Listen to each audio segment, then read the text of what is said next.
Hello, Ray Phoenix here, and welcome to Let's Play Strikers 1945 for the PS1. This game's a port of the arcade game Strikers 1945, which also got ported onto the Sega Saturn and a lot of other systems. This is the PS1 version. This is the only version I ever really truly played through. Well, it's not the only version I ever played. I actually did play this game on an actual arcade machine about 2 years ago. I made a video about it where I made a large slew of inaccurate statements about this game. As it turns out, this is not a World War II game. This game is actually set just shortly after World War II ends, and it's about this terrorist organization that wants to take over the world and have a really elaborate army filled with robots and evil fighters, and they have like turrets mounted on every building.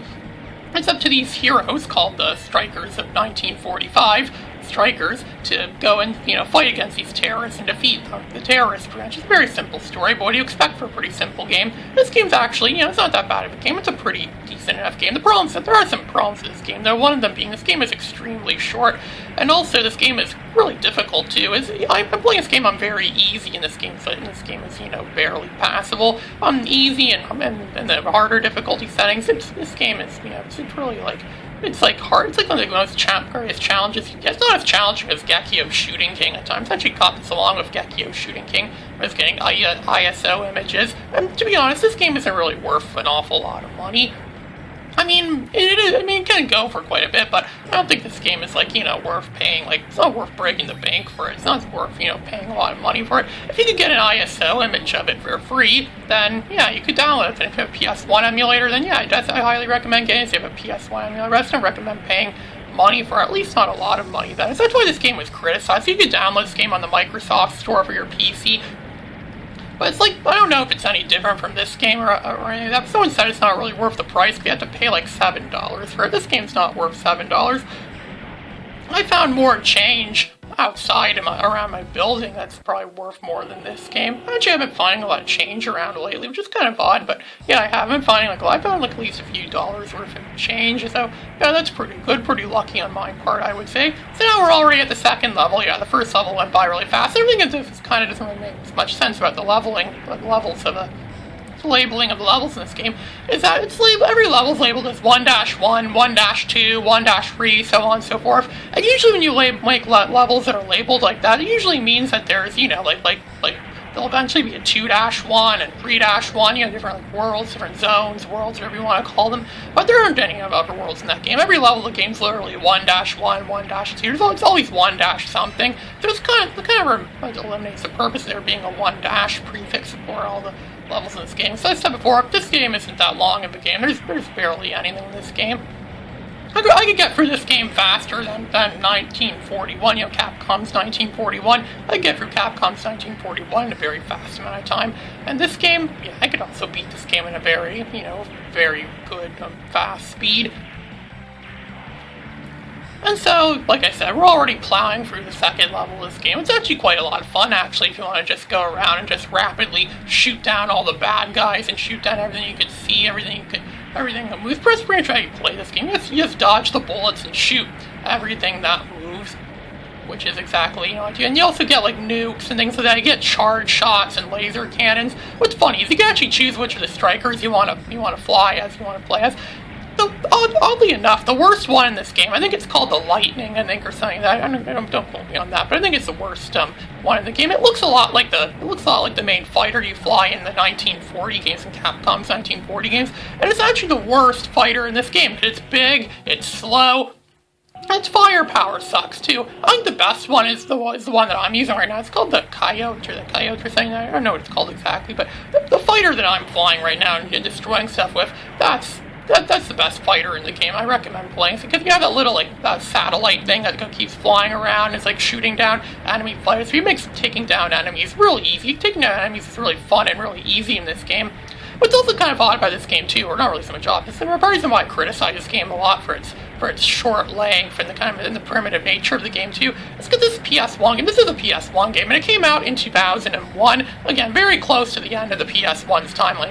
Near the tail end of the PS1's support life here, the tail end when people were transitioning to the newer systems, and they released this. This game actually would have been at par with a lot of PS1 games if this game came out for the PS1 in 1995. I mean, this game is This game's even shorter than Philosoma, and I really forgave Philosoma for being a short game, because, Philosoma was an early PS1 game. It came out in, 1995, 1996. I forgave a lot of PS1 games in those very early days for being short or lacking content, but by 2001, it's already been proven the PS1 is better than this. It could do better. If this is a Sega Genesis game, this would be really whoa, this is the most you could get out of the game. Yeah, that's on the Genesis, but for this, it's 2001, it's late in the PS1 era. I bet they weren't even trying. It's fine, let's just take this arcade game we made years ago, let's just throw it on in the PS1. No one's gonna care, no one buys PS1 games anymore, any of that. PS1 is, it's an outgoing system. It's late in the years, and it's a game where you play against, you have to fight against terrorists, pretty much. You're pretty much fighting terrorists in this game. The year they were the terrorists were the biggest problem, in 1945. And you can also collect a lot of gold. These terrorists seem to have a lot of gold bars. They seem to build their stuff out of gold. I don't know why gold is so valuable. Can you build stuff out of gold? Can you make stuff out of gold? I don't know. But you collect it for extra points. You do get scored at the end, or you won't get ranked at the end of the game based on how much gold you get. So pick up every bar of gold you see. And also, this game doesn't have much of an ending either. Spoiler alert, this game's barely an ending. But what do you expect? For a game that doesn't really have much of a story, again, what do you really expect?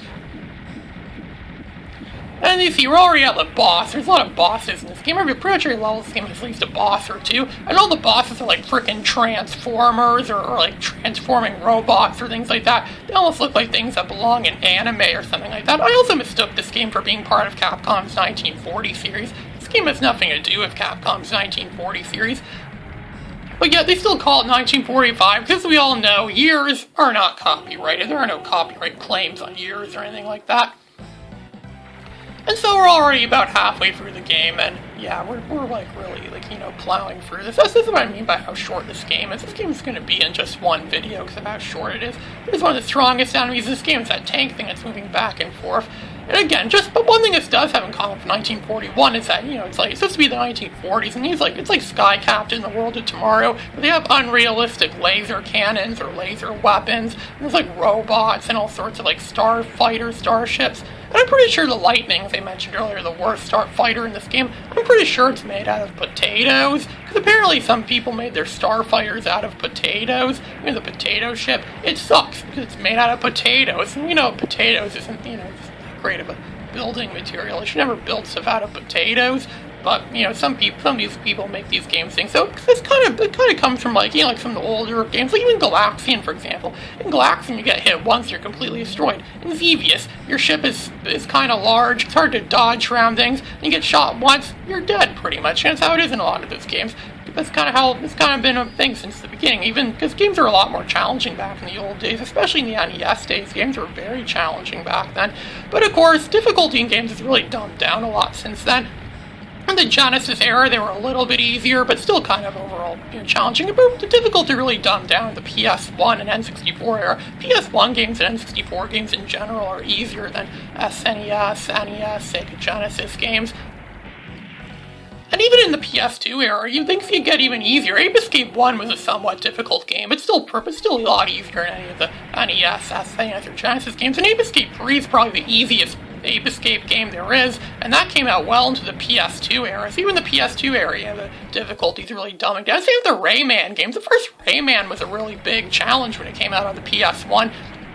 The server systems in the mid-90s, but then Rayman 2 was a lot easier, and Rayman 3, I believe, was even easier. I beat Rayman 3, barely. There wasn't really an awful lot of, there was challenge, sure, but there wasn't, any, rip your hair out moments in Rayman 3, or at least none that I remember. I know Rayman 2 had a bullcrap level like that made me want to rip out all my hair, and this game will make you want to rip out your hair if you play it on easy or normal. Another interesting thing, too, about the difficulty in this game, I've played this game on easy before, and I can only make it to the final boss. Final boss is the first I ever made it in this game on easy mode. I play this game on normal mode, I make it up to that exact same point, the final boss. So it's a bigger challenge, making it to the final boss on easy, or making it to the final boss on normal. I don't know. I bet I can even make it there in hard mode, too, but I don't know. I haven't really played hard mode that much. I'm not like my second cousin, where he constantly challenges me to, oh, you should play on hard mode, or the worst thing imaginable. In this game, it would be play on very hard with that potato ship, the lightning. It's so slow and large and gets shot all the time. That's what he would say to do.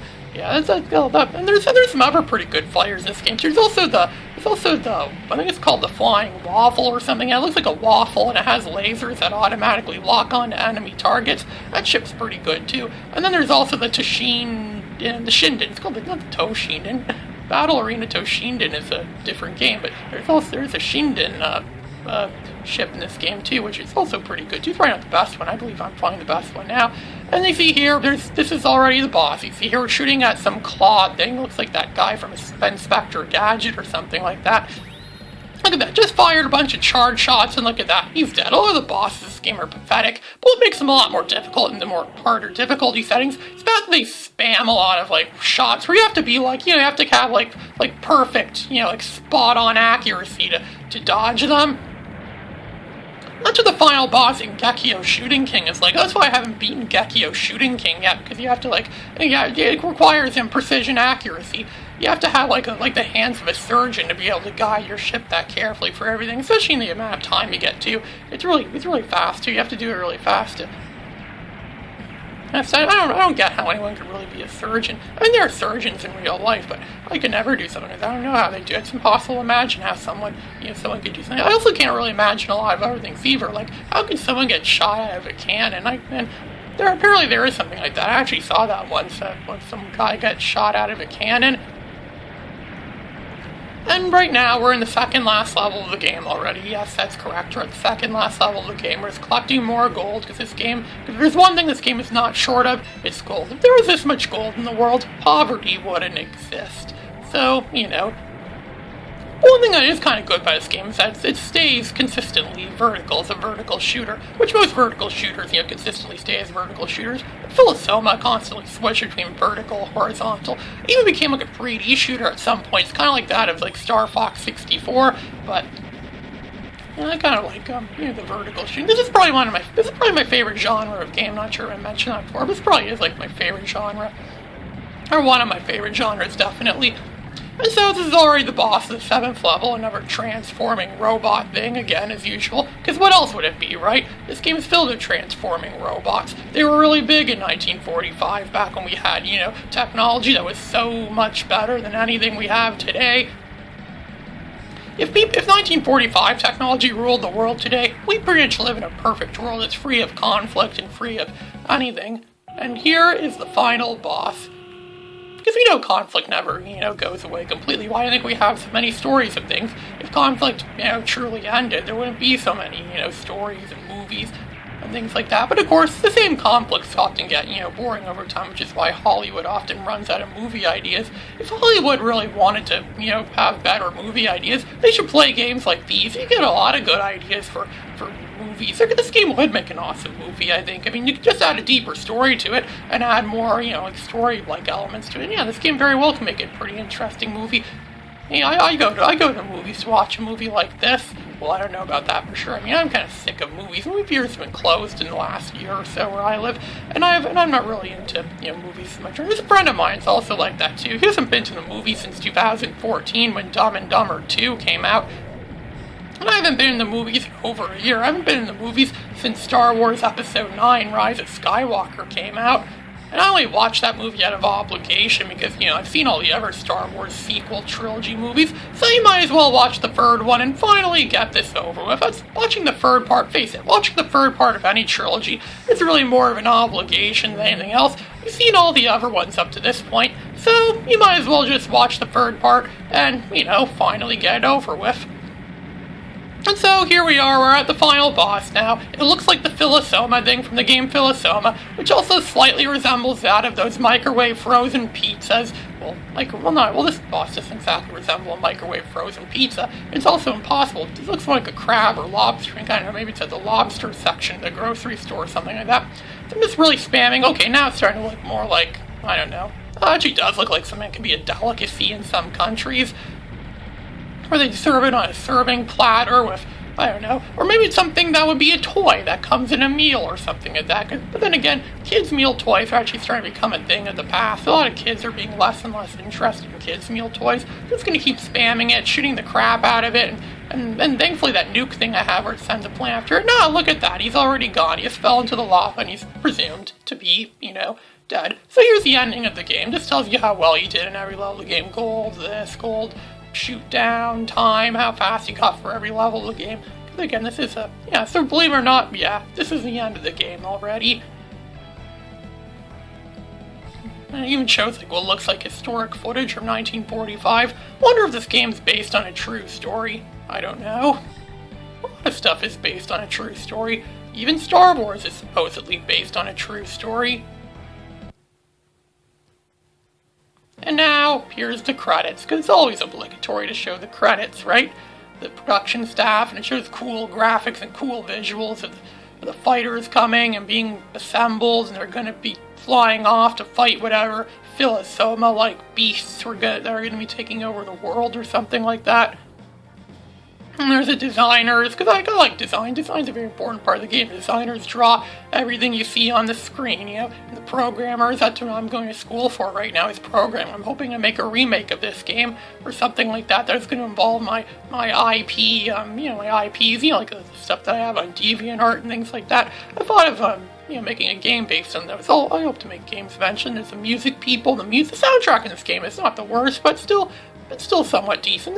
This game has a decent soundtrack. Overall, I give this game a 7 out of 10. I'm not being generous. This game is, very fun, but it's kind of short and lacking. I actually think Gekio Shooting King's a better game.